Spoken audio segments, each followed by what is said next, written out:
The entire universe is conspiring for our good. The entire universe is our friend. Everywhere we go, we are supported and uplifted and inspired by our friends when we have the eyes to see. And so the entire intention for the talk this morning is just to remind us how good we are, how much goodness we are surrounded by every day.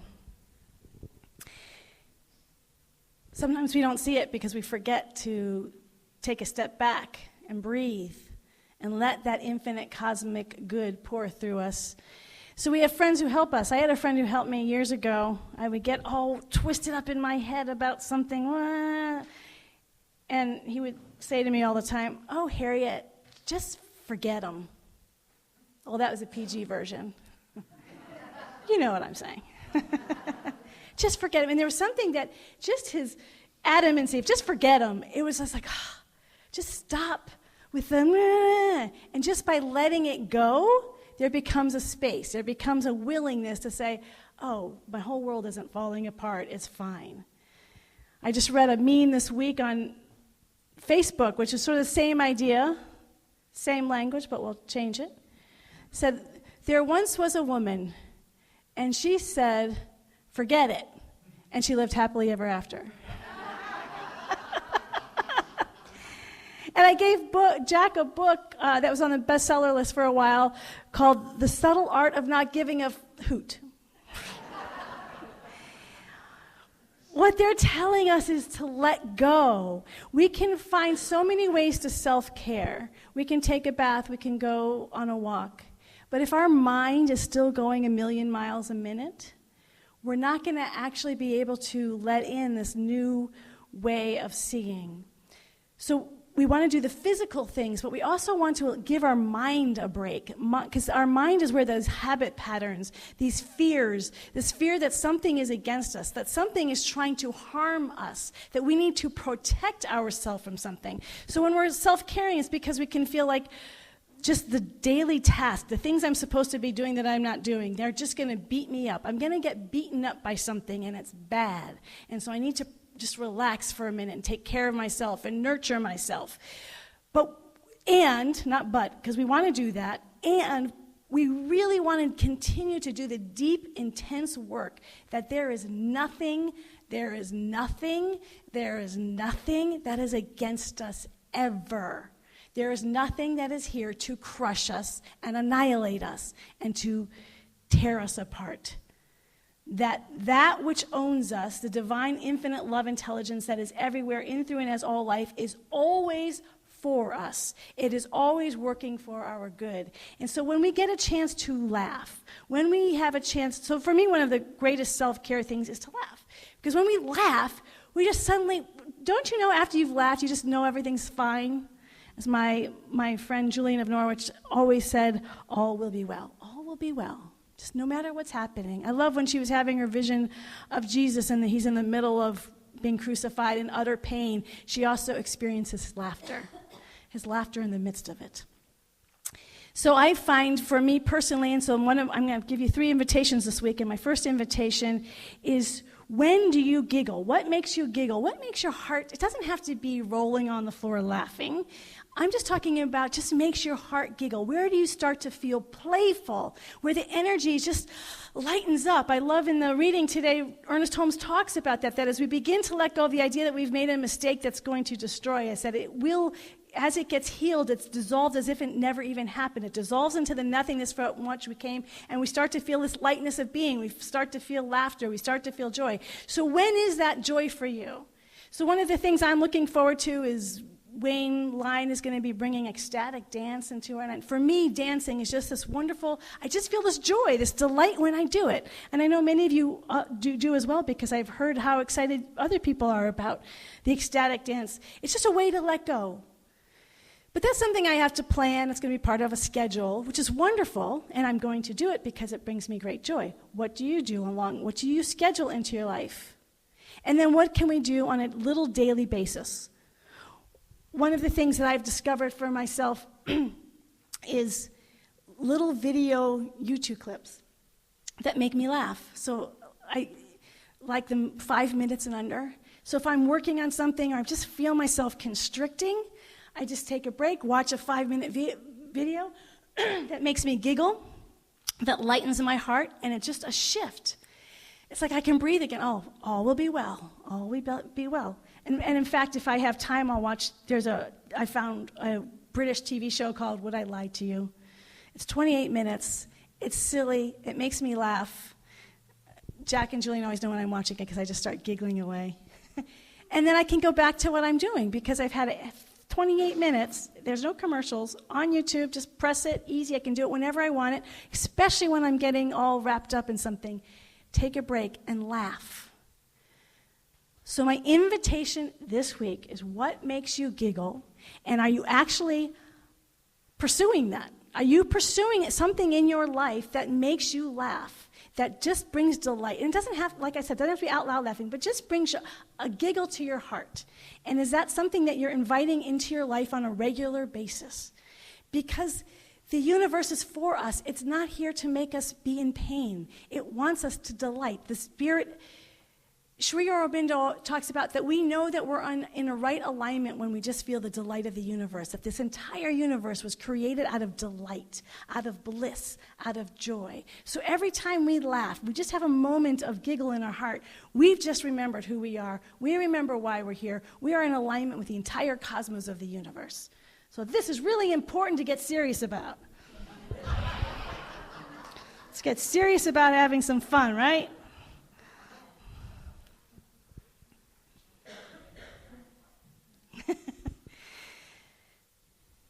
So the second piece, all will be well. Everything is working for our good. Let's go to the actual principle of this. And as always, we always go to the core principle. There's only one power and one presence. On the surface of life, there's a lot of things happening. There's a lot of differences. There's a lot of variety. We talked a lot about that last month, about all the uniqueness and the different things. The way spirit shows up in form is very unique, and it can feel separate. And there can be things that we can judge. That's good, that's bad. We're living on this surface plane. But the spiritual life asks us to look beyond appearances. Every mystic, teaches, move beyond the appearances, move beyond the surface, and go deeper to the essence below us, and feel the infinite love nature that actually informs all of us, that connects all of us, that's not just a thought, that we actually feel that in the depths of our being. This spiritual principle of oneness is there is no opposite. So it is a good where there is no opposite. There is a beauty where there is no opposite. And it is actually that which we are all made in the image and likeness of. So all that spirit is, we are. And when we sink into that, we realize nothing is missing. So much of our fear, our fear of other, they're going to judge me, they're going to criticize me, they're going to reject me, is because I don't feel enough. There's no there.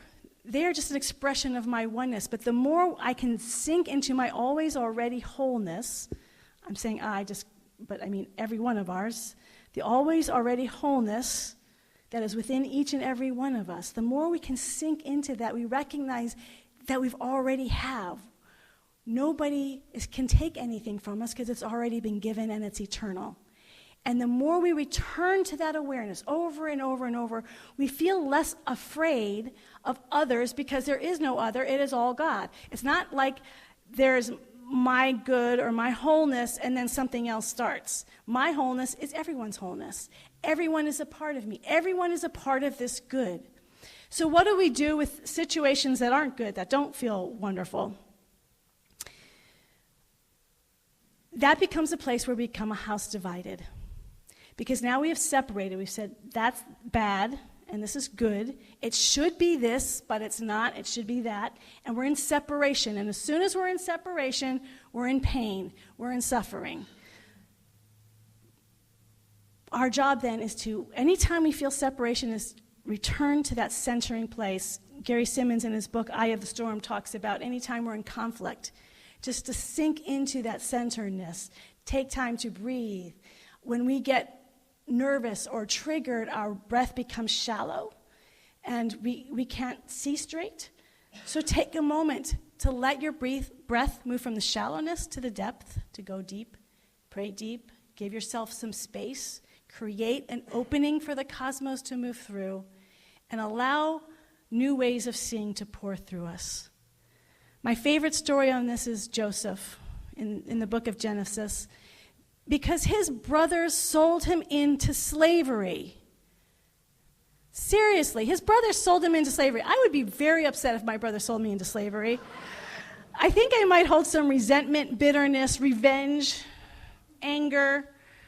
I'd have a lot of therapy to go through with that one. But I wouldn't be allowed to have therapy because I'd be in slavery. Jeez. That's pretty bad. The great thing about Joseph is that he continues to return to the divine presence within him. His life in God is so strong, it is stronger than his relationships with his family, than with anybody else. So he continues to understand it. So who knows what he was going through emotionally, but we don't hear about that. What we hear is he continues to give his life to God, and by doing that, he ends up getting a job with one of the higher-ups in the Egyptian system. They sell him as a slave, but he does so well. He gets to the top, and he's doing very well, and everything's going well until he won't have romantic relationships with his boss's wife, and she gets mad, seeks revenge, and throws him into prison. Again, he had an opportunity just to have a wonderful, pleasurable experience, but his integrity to the divine presence within him came first. So whether it was bad or whether it would seem like an opportunity for good, what always comes first is his integrity to the divine presence within him. He goes to the jail. He continues to stay in alignment with the divine presence, starts interpreting dreams for a few guys, ends up working for the pharaohs. And as his brothers come back to him and they realize it's him, they say, we expect you to be angry and vengeful. And he said, no, what humans mean for evil, God means for good. Everything gets transformed when we give our attention and awareness to the infinite love intelligence of the universe. It is always working for us even when we can't see it. It is always working for us even when we can't see it. And so we continue to hold that. The work we are here to do as spiritual beings is to become this awareness. The more we get this, the freer we become, the more embodied we become. So one of the tools, and this will be my second invitation to you. Well, I want to give Gary Simmons as an example. He had 3 marriages. He's now in his 4th marriage, and it's thriving. It's going wonderful. He can look at those 3 marriages as failures. That's where we get into separation. He looks at all of them as gifts to him because they were teaching him that his well-being was not outside of himself. And they all had something to teach him about his well-being wasn't outside of himself. So just note, when you hear somebody and they say, if I'm on my 4th marriage, just note if you make a judgment. Oh, they're on their 4th marriage. There's something a little off with them. There's something wrong. Do we judge? Or do we say, what a gift that they've had all these opportunities to learn? Because we all need them. That may not be our issue, but we may have another issue. So this leads me to the second invitation. One of the things that is helpful to ask when difficult things, or we've been told, and I still think it's helpful, when something difficult is happening, we say, what can I learn from this? It's a great question. It's a positive question. It's seeing that there's value in this situation, in this difficulty, in this challenge. What can I learn from this? But I have a new question that was just given to me, and I really, really love it so much. So let me just say the limitation of what can I learn from this is that there's a right answer. There is an answer, and I'm going to get it, and when I get it, I'm done. And I believe perhaps one reason why we get frustrated when we say, oh, this issue keeps coming up. It's just, I can't heal it. Well, there's not one thing to heal. It might be multi-dimensional aspects. It's not one answer. And when we think that, I got the answer, so I don't need to keep asking the question anymore. Well, I got the answer. I asked, what can I learn from it? I got my lesson done. So the question that I really love is, I wonder what I can learn from this. What's the blessing here? What's the gift? I wonder. I wonder doesn't presume that there's only one answer. I wonder is sort of open to many answers. So, maybe it's that. I wonder if that's it. I wonder if there's something else. I wonder. I just love it. It's like a child who is just open to the universe, and they don't need just one answer. They just will continue to ask and see and delight in all the mystery of the universe. I wonder. Last week in our service, in the meditation before the service, I asked this question in my meditation of, what is spirit, what do you want me to know? It was just sort of an open-ended question. I didn't have any agenda.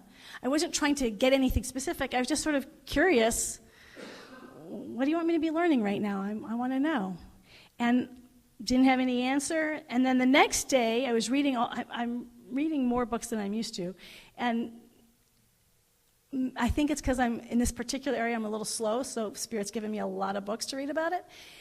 And I'm reading, and they're all saying the same thing in different ways. And just this shift, I finally, after like the fourth book, I'm like, okay, I got it. But it was really exciting. It was like, felt so prosperous. They had all this good, and it's answer. And then I'm like, oh, this is when I ask the question, what do you want me to know? Yes, I've been given all these books to say, you're going to learn this. And it's not, like when I say I have the shift, this is important. I've had the shift. I get what I'm supposed to be learning. I have not yet embodied it. There is a gap between the shift and the embodiment. But I am learning gentleness. What is it going to take for me to embody it? It's going to take some time. I wonder what it's going to take for me to become this. I wonder what's going to take. It just opens us up. Isn't that soft and gentle? I suppose, what's the answer? You know, that very linear one thing. I wonder. The universe is always for us. The entire cosmos is giving itself to us. And sometimes we just need to open up and create that space. And wonder is one of the greatest spaces that we can be in to allow the cosmos to share and reveal to us what we need. It reminds me of a student who goes to see a Zen master. And this student has been looking for a very long time to find his teacher.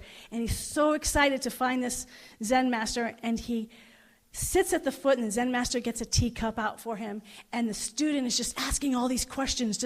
These questions have been building in his head and asking and asking. And as the Zen master's pouring the tea, he's pouring and pouring, and now the tea's overflowing and pouring into the saucer. And the student's like, stop, you're overflowing.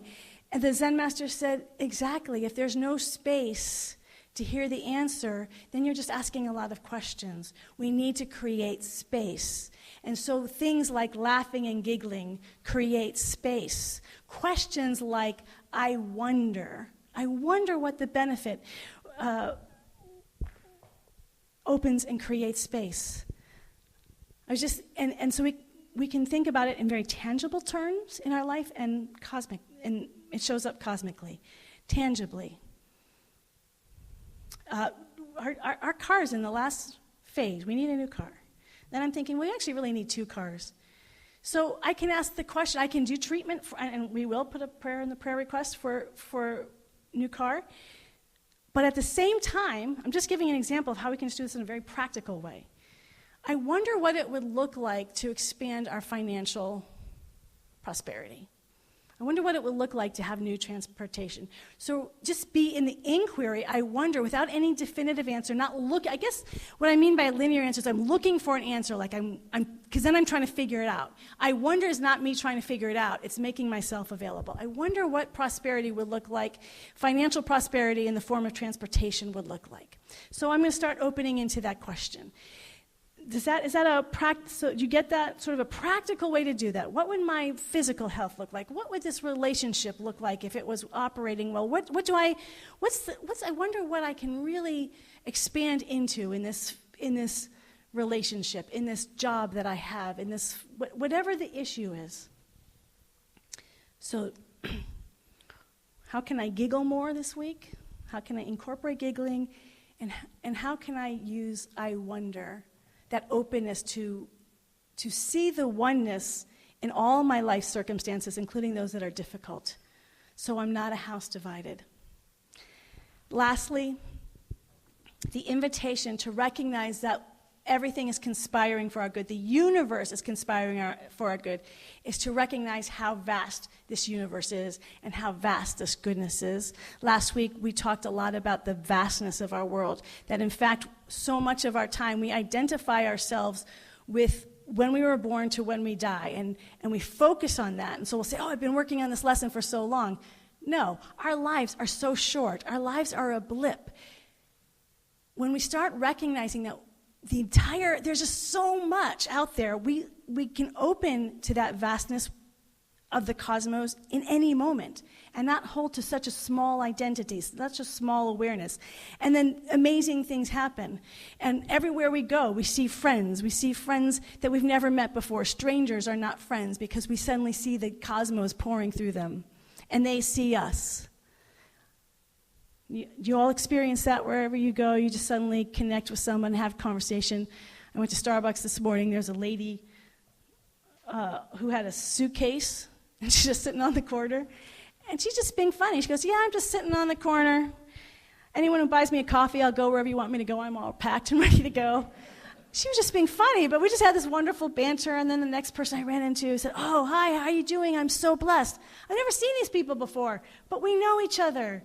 The cosmos is pouring through us every moment of every day.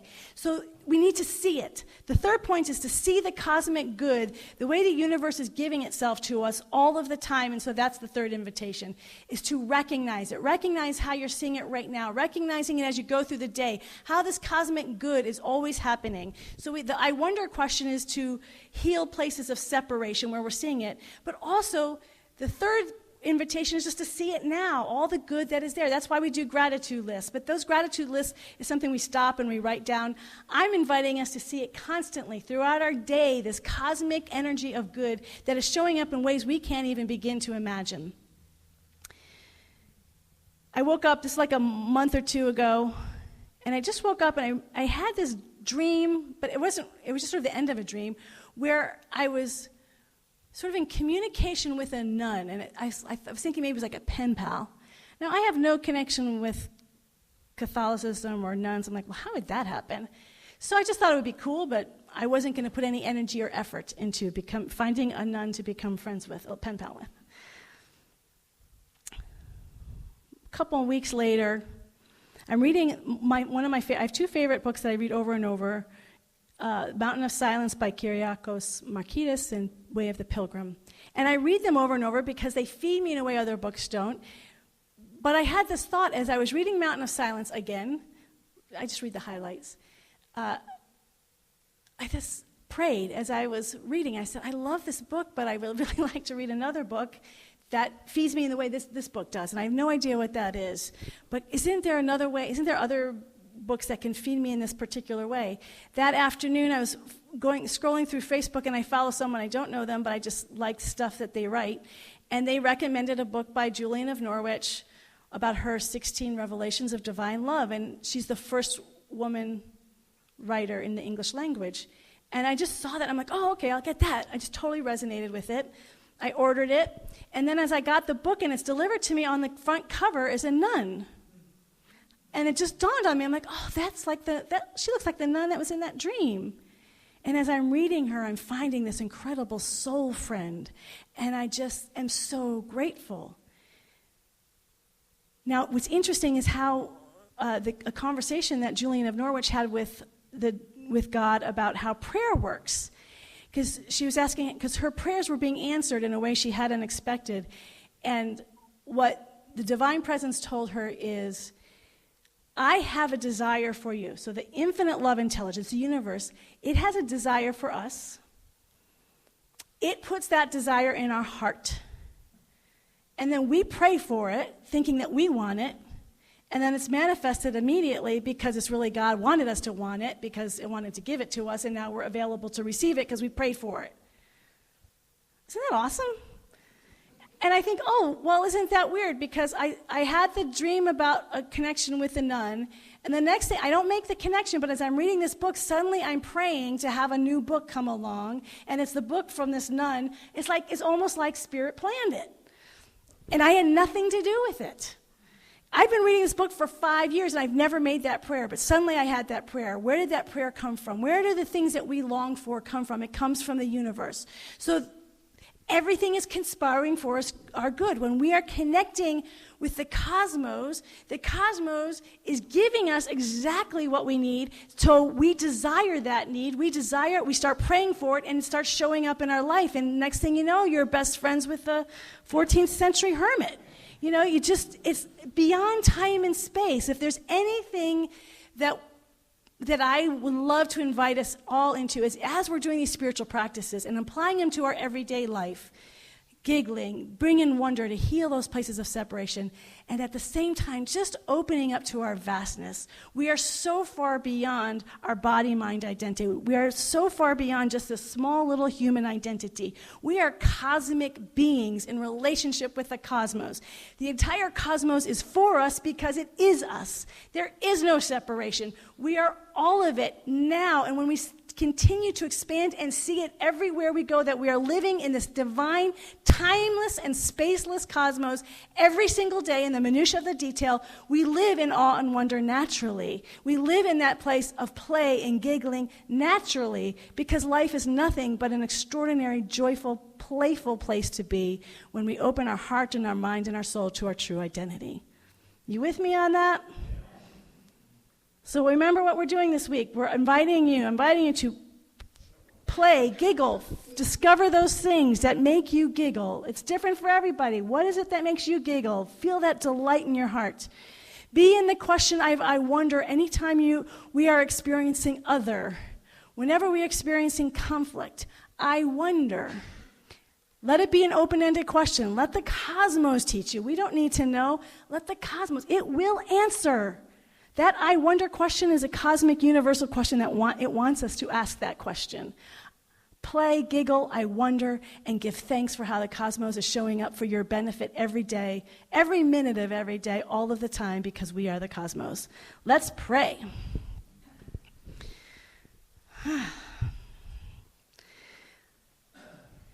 Actually, I feel like we've already been praying, but we'll just continue to pray, because we have been recognizing this entire time that there is only one power, one presence, and it is infinitely good all of the time. It is infinite goodness that is beyond time and space. It is beyond anything we could ever humanly imagine ever, and yet it is fully alive and activated within, through, and as each and every one of us.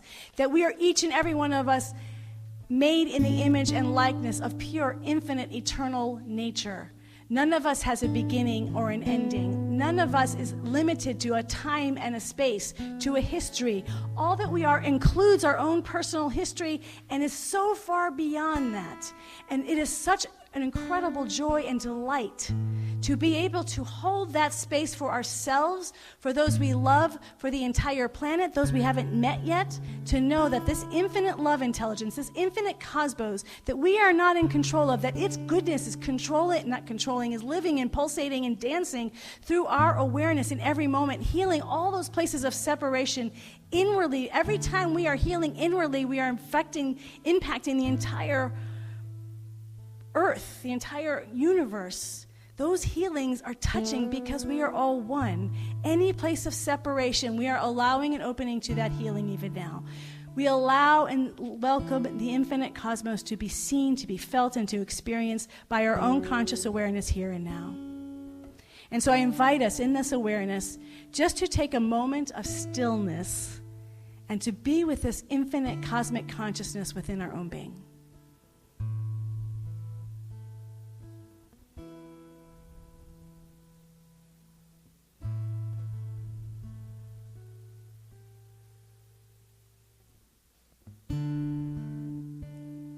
And as we feel this cosmic consciousness as who and what we really are, and we feel the gifts and the benefits and the delight and the joy and the freedom and the beauty and the harmony, we hold this especially for those who aren't feeling it today, those who are feeling a profound sense of separation, whether it's something that is happening in this planet, whether someone has let someone transition to the other side of the veil and it feels separate.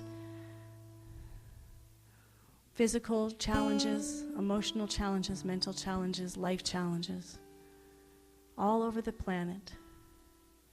We now hold this consciousness of wholeness and oneness for all beings of light. We are that place of healing. take a moment of stillness and be with that.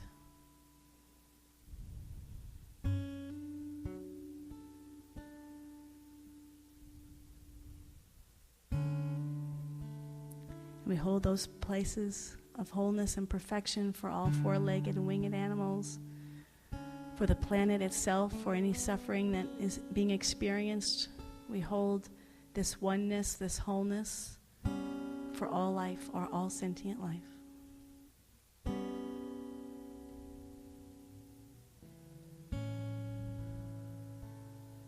And we recognize that this is the consciousness that is healing us now, that is revealing the kingdom, queendom of heaven on earth, that is revealing the truth of who and what we really are.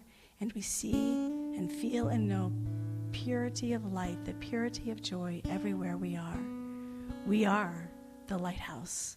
We are the way, the truth, and the light. And we are a gift to the universe.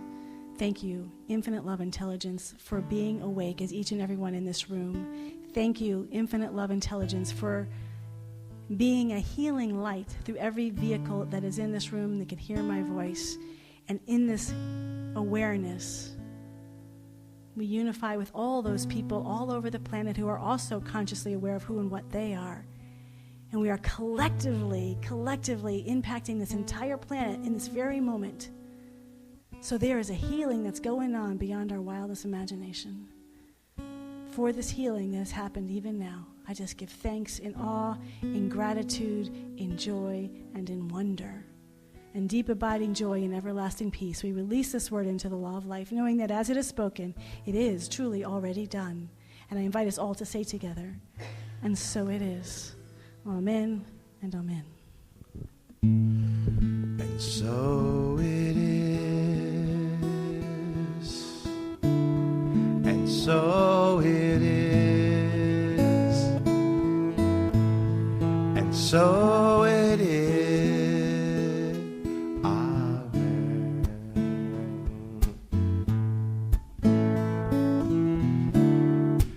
Amen. Amen. And so it is. Amen.